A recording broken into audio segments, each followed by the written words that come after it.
Welcome to the Heart of Fauquier podcast. I'm your host, Austin Bedrosian, and today we have two special guests. We have Jeff and Rachel Moore from Heroic Acts over in Vint Hill, in the Warrenton area, over on the Vint Hill side, though. Thank you so much for being guests. Thank you so much for having us. Yeah, it's a pleasure. Thank you. Yes, of course.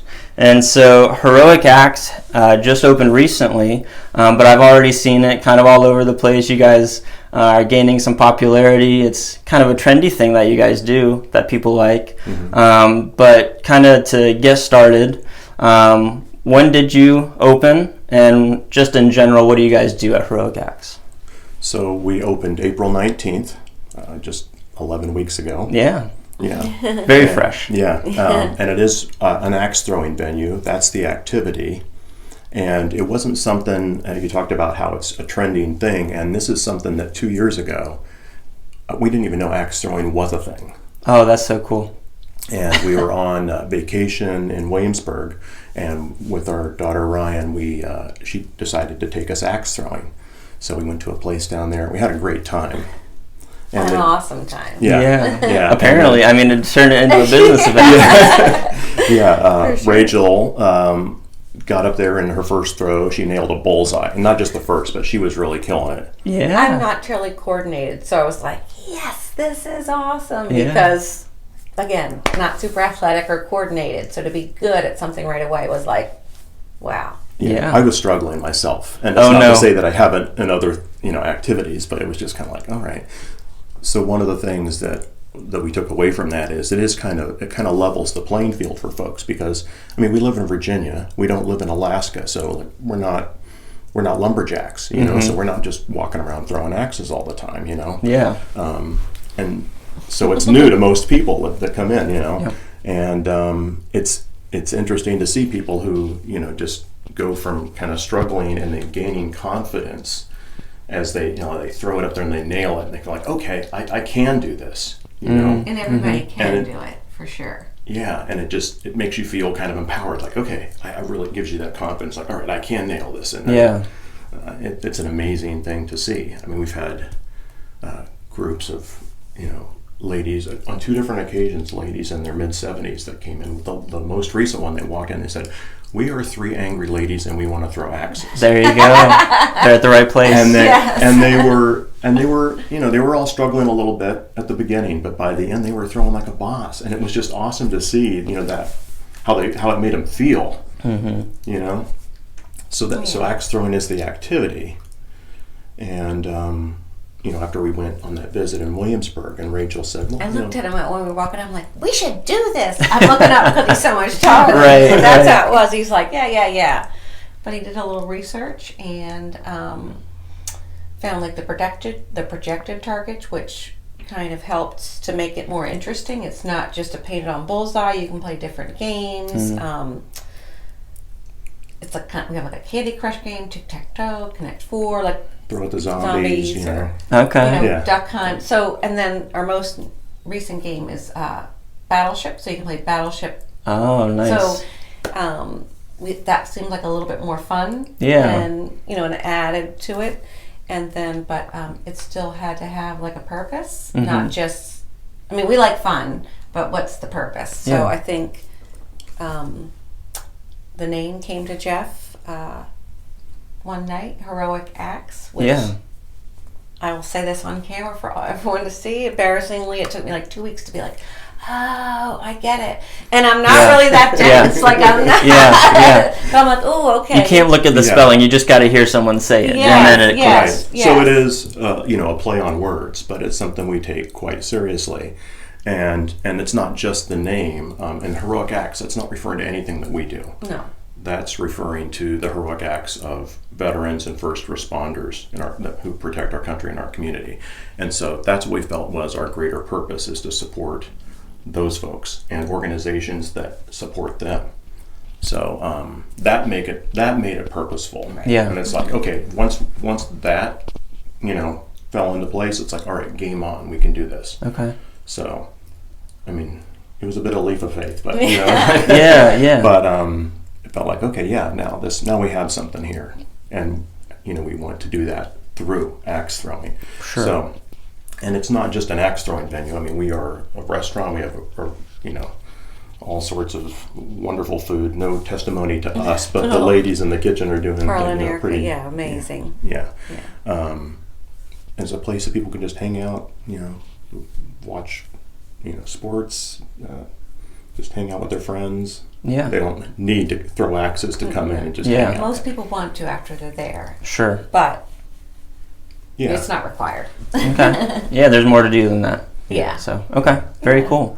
So what are you doing to kind of feed into that purpose of Heroic Axe? Like, are there certain certain groups that you work with a lot, or how does that kind of play out? Yeah, so we are still really on the early stages of that. Okay. We have identified some organizations. We've already held some events where we've helped promote them. I started a campaign called Kegs for a Cause. Drink with purpose. Okay.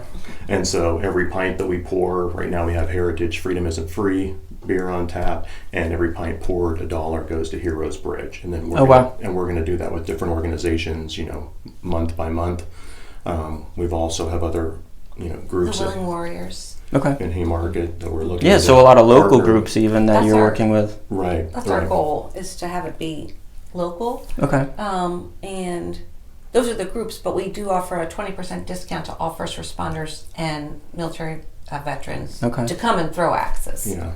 So, awesome. Yeah, on their booking fee. So yeah. Just our way of saying thank you. Absolutely. Mm-hmm. Awesome. And I actually got to interview Heroes Bridge a little while back, so that's pretty neat as well. So I know a little bit of what they do. Yeah. So if you haven't checked them out, definitely check out Heroes Bridge and these other I keep wanting to say ministries, organizations that you're working with. They're ministering to people. It is like a ministry. So, and you yourself are a veteran as well, is that correct? That's correct, yeah. Okay, so thank you for your service. It was an honor. As well. So, how long ago were you in the service? Well, it's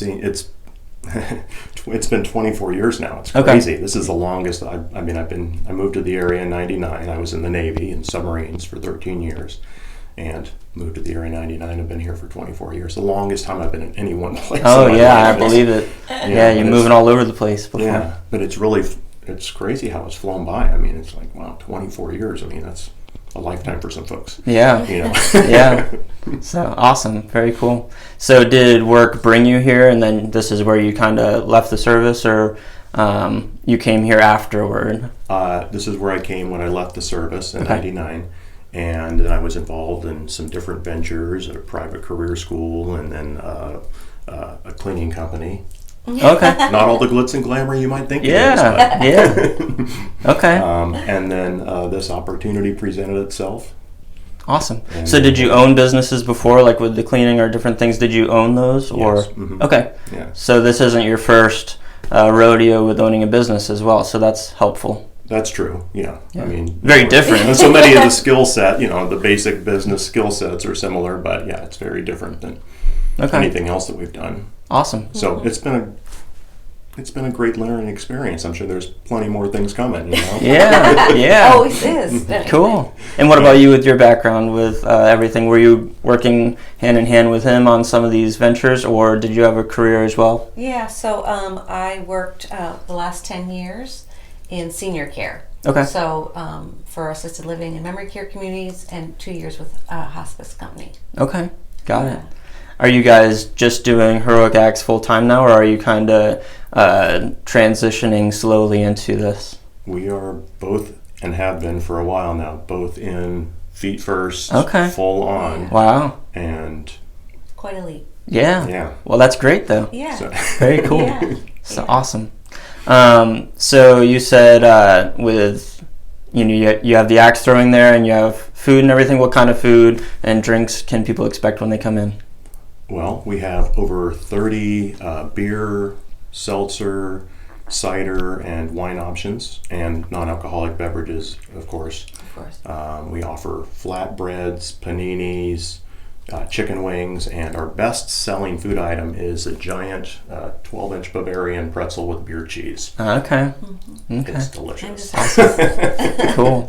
I haven't been able to stop by yet, but I plan to shortly. But I've only heard really good things about the food too. Like, people are surprised. They go in, for the axe throwing. It's like, they might have some, drinks and food, but it'll be whatever. And I was like, they were saying, actually, the food was really good. Like, we were pleasantly surprised. You're not just eating snacks, but like, it's good food. That's awesome. That's to great hear. to have that. Yeah, We've had that feeling, like, because I'll go over to people and then we'll see them. Like, I'm like, oh, how is everything? And they'll say, oh, really good. Like, surprise. Yeah. So it's good to hear that. That isn't just my wishful thinking. Yeah, no, that's good. You want the whole package to be good. So it sounds like you have that. Yeah. So. Yeah. Awesome. Family friendly. Absolutely. Yeah, We've had fun environment. And that's something we get a lot too. People ask about, bringing their kids or various ages, and we've had couples that have come in with their 3-month-old or like 9-year-old. in the carrier while they're throwing axes. Yeah. I mean, it's done in a safe way, Right. But people of all ages are welcome, and I mean, we have our 4-year-old granddaughter scootering through the place. We have our 2-month plus granddaughter there on a so I mean, kids of all ages are welcome. Yeah. Cool. And as 10 to Nicole throw. said, You have to be 10 to throw, though. Okay. Yeah, That's good. Yeah.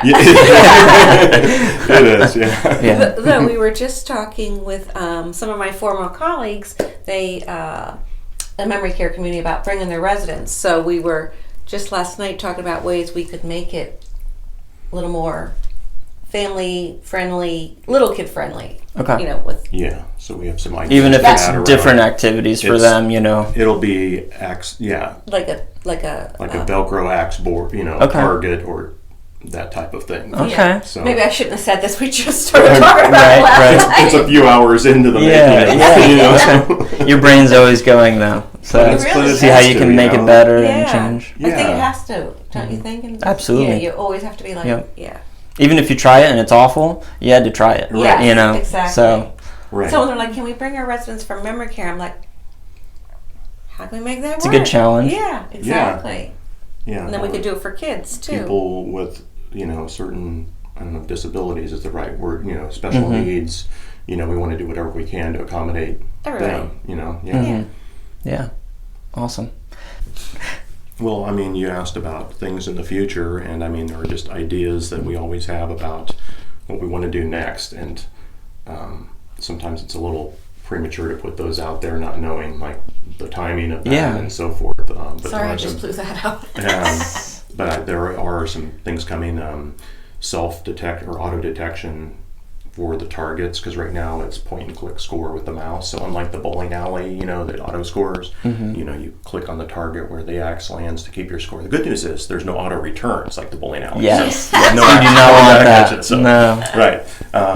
But the auto detection will allow us to offer some games, like there's a Axtroids, game that's coming with moving ships and asteroids that you're throwing at. That sort of thing. And we have some visions for the outdoor area. So we do have a rear bay door that we can open. Nice weather. We haven't done that in the last few weeks when it's been a little warm. Had the AC on. Yeah. But looking into more pleasant weather, opening up the bay door, we have outdoor seating that we put out there temporarily and cordon off the area. It is an industrial, area, sort of like a lot of breweries, outdoor seating and so forth. But we're looking to enhance that look and feel and all of that. But some things just take time to get there. Yeah, and you're only a few months in, so just lots of room to grow. Yeah. So this might be a little more personal, but I like to ask people if they're willing to share. What have been some struggles that you've seen, like, to get it launched in your first few weeks? Like, what are some things that you've run into that you've already overcome, or maybe you're working to overcome and do better? Yeah, well, I'll tell you, when we signed the lease over a year ago, it took quite a bit of time to get into the space. Just the construction of the building wasn't happening on the timeline that we thought it was going to happen. So that was a long lead preparation time to get into the space. It was finally after Christmas that I was able to get in. I have a friend, Rich Duvall, who offered at cost to paint the ceiling, which was kind of the first step. Like that was amazing that they did that, and then after that, I was able to come in and start building the place out. I mean, all the base plumbing and lighting and all that stuff was in there, but everything else had to be built, and that was very trying. It was a lot of long days in there, physically demanding. So everything that you see there when you come is Jeff, and he had some friends here and there come in and help, but he built all of that, like from your own mind and 2 arms. Yeah. Yes, exactly. Yeah, there was this challenge. It was tough being in there day in and day out. With putting in some pretty good hours, like I said, physically. And I'm not saying this to pat my to toot my horn or anything like that. It was just it was a struggle, and a thing I had to keep thinking about what the place was going to be like when people were in it. I had to imagine it like that, because it was just kind of like, man, oh man, this is taking so long. It just wasn't going at the pace, or I'd run into some some you don't see the progress. And it's like, oh crud, I thought I was going to be done with this in 3 hours, but now it's going to be, like those sorts of Every things. project, I think, even at home, you think it's going to take a certain amount of time, and yes, it's always double. Yeah. Yes. So that took, it wasn't until April till we were able to actually open. So all that time I was building out that space, the lanes and the kitchen and all the, and even modifications that we had to put in and so forth, to get all the approvals from the Department of Health and ABC and everything like that. So it was just, that for me, that was personally trying, just getting through, just being in an empty space like that, getting it ready. And I think it's really kind of you to say that you feel like we have, done a good job of putting ourselves out there, because I don't know that we've always felt that way. And we intentionally started a little slower, because this isn't like a franchise or anything like that. Like everything that is happening is like your own private research. But like our own. Right. It's not like we have a procedure or this is how you do this. So here's the proven plan to open an axe throwing place. Nope. Right. No. So like from the booking software to what we're going to use for the now our restaurant, what are we going to use for the orders and all of those things. So it was so much, not just the physical labor, but the research and the planning and all of those pieces that, frankly, I had I was still working my full-time job, so that was all on Jeff. Well, you were really involved. Yeah, you had 2 full-time jobs. That's what it was. I don't know about that. But so I think we wanted to start slow because we wanted to make sure that the food was good. Like, so we didn't go. You don't want it to like be slammed in the beginning and have people leave and be like, oh, that's and the wheels are falling off. You want a good start. So people come back. Come back. So we're hopeful that it's nice to hear that we're out there, and we're hopeful that it'll continue to grow. We appreciate that. Because we do, one of the aspects, and I don't know that we mentioned this early on, that when we thought about this idea is that we've always enjoyed entertaining, and I kind of we joke about the s'mores with the Moors or whatever down our house, fire pit or whatever. But we see this as it's really like an extension of our home there. I mean, we find ourselves walking. It's embarrassing. It kind of is. We find ourselves walking people out, like, thank you for coming. Like, we're walking to the door. Just like, It's like, okay, have a great weekend, or whatever. Yeah, which sometimes I'm like, oh, these people are like, our guests are like, you guys are weirdos. No. Yeah. But. And it sounds like you're connecting with all the right people. Like, some people will get started on something and kind of feel alone, like you might have felt when you were starting it, like before you opened. It just can wear on you. But to open up immediately to HGBA, that I know hosted something with you guys, the Chamber has already wanted to reach out to you guys and work with you. The local people that like Heroes Bridge and other people, like you're already making all those really good connections, which is awesome. And I think that's helpful. Yeah. It doesn't solve it, but it's helpful. No. and I do want to say, I'm glad you brought that up, because it reminded me about one of the things that really was important to us and that I didn't mention before. And when we were originally looking for a place, we kind of had in our mind where it needed to be. And we just happened to, through a series of events, discover Vin Hill. Mm-hmm. And when we went out there, it just felt like, this is nice. You're not in the middle of all the hustle and bustle. You're kind of getting away from that a little bit. Mm-hmm. So it's not just, another restaurant or another place that's just next door. It is a little, I know it takes some time to get out there or whatever. It's a little bit of a drive to get there, but it felt like you're getting away from all of that, which we felt was nice. But on top of that, once we connected with the Fauquier Chamber and started meeting some of the other folks involved, it's been, and other businesses in Vin Hill, it's been phenomenal. Everyone has been so incredibly supportive. I mean, genuinely supportive in a way, not pretend supportive. Right. Let me know if you need me, and then you never see feels them. like, Yeah, right? no, it's been genuinely supportive. Yeah. People just really want the best for us, and we want to help each other. Help promote each other's businesses. That chamber meeting, like the new meet and greet, everyone was like so much about the community. It was amazing. Yeah. Good. Yeah. So That's awesome. It is. We love being it. Yeah. Everything works. Yeah, it is crazy awesome. Yeah, very cool. So thank you so much for being here and everything. Thank you for opening a new activity for people to do. One thing that people might complain about with Fauquier is that you have to leave the area to find many fun activities, and some things popping up, like you mentioned the bowling alley. There's different things. You guys have this, like there's more and more stuff to do here that local people are stepping up and filling in the needs. So that's pretty awesome that you guys are doing that as well. Yeah. Thank you so much for having us on your podcast. Yeah, I really appreciate it. Absolutely. And definitely check them out. You're on social media for people to find. We are. Yep. Okay, so Instagram, Facebook, wherever you can find them. Find their website, YouTube, which is good. Bring Fido. There you go. Definitely check it out, and try the axe throwing. Just try it. I've done it once, and it was a lot of fun. So I want to go do it with you guys as well. Awesome. Because I've never done it with the cool games that you have. So I'm excited to see how that actually works out. Yeah. But definitely check them out. Go stop by during the beautiful weather this summer and tell your friends about it. So we'll talk to you guys next time. Thanks, Austin. Take care. Bye-bye.